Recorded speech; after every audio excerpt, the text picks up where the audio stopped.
bunun yaranmasını görürsünüz. Yanaq gəlir bura və bu xət yaranır. Bu yaranır. Bu. Sonra burada buxaq yaranır. Buradan gəlir bura düşür. Bu hissə. Bu da bura düşür. Bilirsiniz də, çoxunuzda demək olar ki, belədir. 40 plus, artıq 30 plus da xanımlardan. Ondan sonra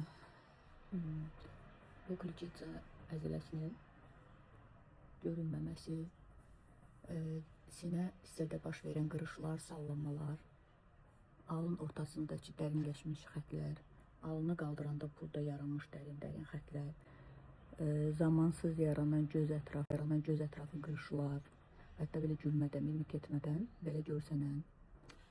Yəni deməyim odur ki, bunların hamısı necə ki məndə bu yaşda yoxdursa, demək ki mən üz masajını doğru edirəm və bunun üçün nə lazımdır doğru edirəm.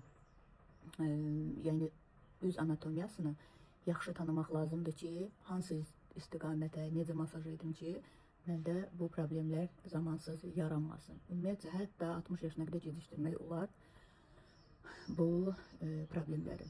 Yəni masajı qızlar, necə ki üz qulluğu edirsiniz, yəni bu vərdişə çevirmək lazımdır. Dərin toxumalarla işləyən masajı həftədə 2 dəfə, yüngül qan dolaşımını yaratmaq, limfaların axımını doğru şəkildə yaratmaq üçün masajı gündəlik etmək lazımdır. Yəni bir uxu kimi, yəni baxım kimi düşünün, krem baxımı kimi düşünün. Nə bilim, bu prosedurlara gedirsiniz, 7.5 boşdur onlar hamısı, boşdur, lazımsız, boşa gedən puldur.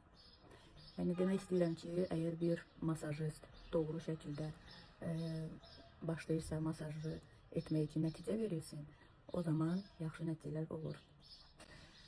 Mən nə qaş qaldırıb bura qoymuşam, nə buramda nəsə 7 nöqtə etmişəm, 5 nöqtə etmişəm, heç bir prosedurum yoxdur. Mənim özümə etdiyim tüm məsləhətlərdə qızlara masaj zamanında verirəm. Yalnız mənim etdiyim doğru masaj növü, texnikam bunları yaradır və əlbəttə ki, dəri keyfiyyətli olsun deyə dəri üz baxımlarım, yağlarım, kremlərim mən istifadə edirəm. Həm baxım edirəm, həm doğru masaj edirəm. Ona görə də məndə sadaladığım heç bir problem yoxdur və heç bir prosedurumda yoxdur.